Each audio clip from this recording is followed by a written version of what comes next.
Okey, sila buka modul Bahasa Melayu tahun 6 bagi modul April 2020.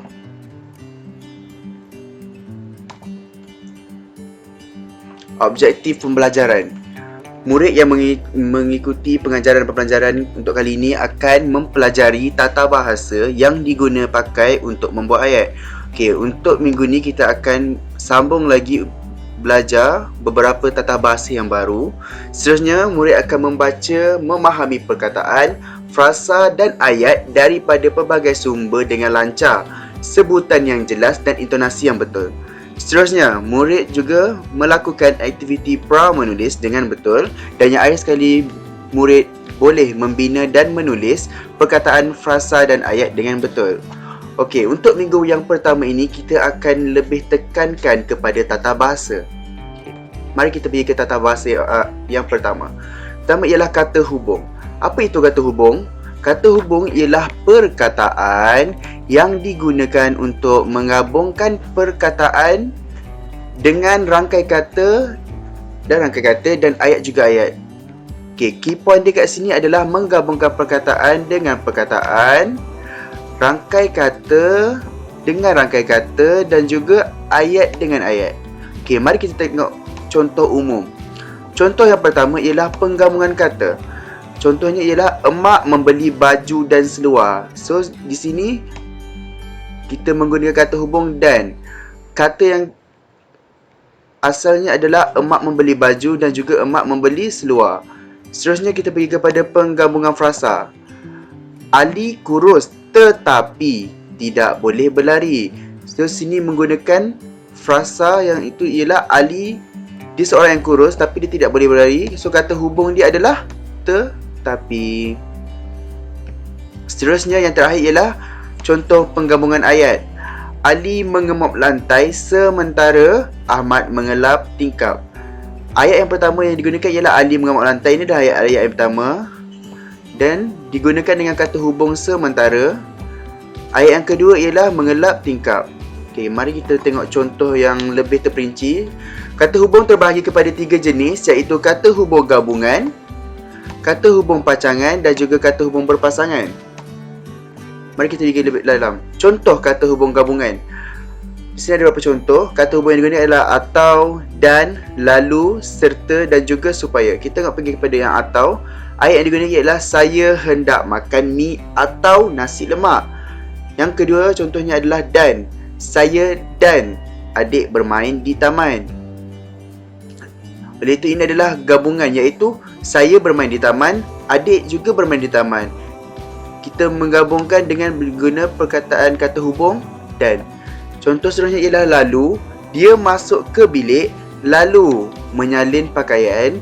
Seterusnya serta, Ali, Abu serta Ahmad tidak hadir ke sekolah. Ini adalah gabungan untuk 3 ayat. Ayat pertama ialah Abu tidak hadir ke sekolah, Ali tidak hadir ke sekolah dan juga Ahmad. Oleh itu kita menggunakan kata hubung serta untuk menggabungkan ketiga-tiga ayat. Contoh yang terakhir ialah supaya. Kita harus mandi selalu supaya kelihatan bersih. Mari kita pergi ke contoh yang seterusnya, iaitu contoh kata hubung berpasangan. Berpasangan akan melibatkan 2 kata hubung. Kita pergi contoh yang pertama ialah bukan sahaja dan juga bahkan juga.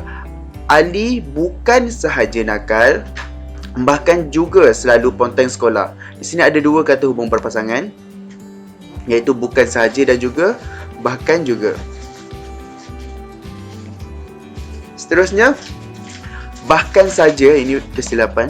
Bahkan saja dan juga tetapi juga. Adi bukan sahaja nakal tetapi juga pandai belajar. Contoh yang seterusnya, jangankan dan pun. Jangankan RM10, RM1 pun dia tak ada. Sini kata hubungnya ialah jangankan dan pun. Seterusnya, sedangkan dan juga apatah lagi. Contoh ayat ialah sedangkan dia seorang yang pemalas, apatah lagi adiknya. Di sini kita nampak ada 2 kata hubung yang berpasangan di sini. Dan yang terakhir adalah contohnya untuk semakin dan juga semakin. Encik Ali semakin kaya, semakin pemurah. Dia akan menyebabkan ayat itu lebih jelas dengan menggunakan kata hubung berpasangan. Dan contoh kata hubung yang terakhir ialah kata hubung pancangan. Kata hubung pancangan ialah agar. Contoh ayat ialah saya berharap agar kamu dapat, bukan dating ya, datang. Okey, seterusnya adalah apabila. Saya terkejut apabila mendengar berita itu. Seterusnya adalah bahawa. Contoh ayatnya ialah saya yakin bahawa. So kata hubung dia adalah bahawa cerita kamu ialah benar. Seterusnya ialah biarpun. Biarpun dia mengatakan saya tetap betul dalam hal ini. Dan yang terakhir ialah hingga. Saya belajar hingga ke peringkat universiti. Okey, itu kita telah habis untuk kata hubung, iaitu kata hubung gabungan, berpasangan dan juga ialah kata hubung pancangan. Kita terus ke kata perintah. Apa itu kata perintah?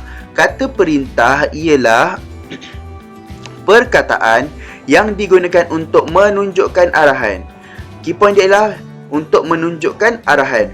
Kata perintah juga boleh ditambah partikel lah, ataupun kita boleh tambah seperti imbuhan lah di belakangnya. Mari kita tengok kepada contoh ayat. Contoh perkataannya ialah jangan. Ayat contohnya ialah jangan tolak meja itu. So, ia menunjukkan arahan supaya tidak menolak meja ke situ. Dan lebih tegas. Contoh yang ada perkataan ataupun imbuhan lah ialah perkataan kata perintah sila. Contoh ayat ialah silalah datang ke rumah saya jika ada masa lapang. So di sini perkataan akarnya adalah sila dan kata imbuhan yang ditambah adalah lah. Dan contoh yang terakhir ialah tolong. Tolong buang sampah ke dalam tong sampah. Dengar cikgu baca pun dia seperti meminta tolong. Itu contohnya dia menunjukkan ekspresi kepada ayat itu. Dan itu adalah penggunaan kata perintah. Dan tata bahasa kita yang terakhir ialah kata penegas. Kata penegas, apa itu kata penegas? Kata penegas ialah perkataan yang digunakan untuk memberikan penekanan. Ini adalah key point dia. Untuk memberikan penekanan atau menegaskan bahagian-bahagian yang tertentu di dalam ayat. Mari kita tengok kepada contoh ayat. Ini untuk kata penegas yang pertama, imbuhan yang pertama adalah digunakan ialah lah. Contoh ayat ialah itulah rumah saya. So dia menegaskan itu adalah rumah dia. Itu ayat sebenarnya, tapi kita meringkaskan dengan menggunakan kata penegas. Tambah saja imbuhan lah kepada kata akar dia, iaitu itu. Menjadi itulah rumah saya. Contoh yang kedua ialah pertambahan perkataan kah, iaitu pernahkah awak makan sup daging arnab? Sup daging arnab. Ini boleh juga untuk dijadikan kata tanya. Seterusnya adalah untuk penambahan tah. Apatah dayaku untuk menolongnya. Dia menegaskan kata ayat itu. Contohnya adalah juga yang tanpa imbuhannya. Ini contoh yang tanpa imbuhan. Kucing itu dibawa juga ke rumah neneknya. Seterusnya perkataan hanya. Hanya Kamal yang belum bayar yuran. So dia menegaskan hanya Kamal sahaja yang belum bayar yuran. So perkataan yang terakhir ialah bagi kata penegas adalah sahaja. Dia seorang sahaja yang berbaju Melayu. So ditegaskan seorang sahaja yang tidak memakai baju Melayu. Okey, di sini ada beberapa latihan. So oleh itu, untuk latihan pertama ialah pelajar diminta untuk isi tempat kosong dengan perkataan yang tepat. Ini adalah latihan untuk kata hubung. Di sini ada 6 latihan. Pelajar diminta menggunakan perkataan yang telah disediakan dan mengisi tempat kosong yang telah dengan perkataan yang bersesuaian. Untuk latihan yang kedua, gariskan kata perintah yang sesuai di dalam ayat tersebut. Di sini ada 4 latihan bergambar. Sila gariskan dengan jawapan yang betul berpandukan gambar yang telah diberikan. Latihan yang ketiga, untuk latihan kata penegas, isi tempat kosong dengan jawapan paling sesuai. Di sini ada beberapa pilihan jawapan dan ada 7 latihan. Sila lengkapkan latihan ini. Okey, itu sahaja untuk minggu ini. Untuk minggu hadapan, kita akan fokus lebih kepada teknik mentafsir bahan grafik dan juga teknik membuat ulasan. Diharap pelajar boleh membuat sedikit ulang kaji untuk teknik mentafsir bahan grafik dan juga teknik membuat ulasan. Jika ada sebarang persoalan, boleh ditanyakan di dalam grup WhatsApp.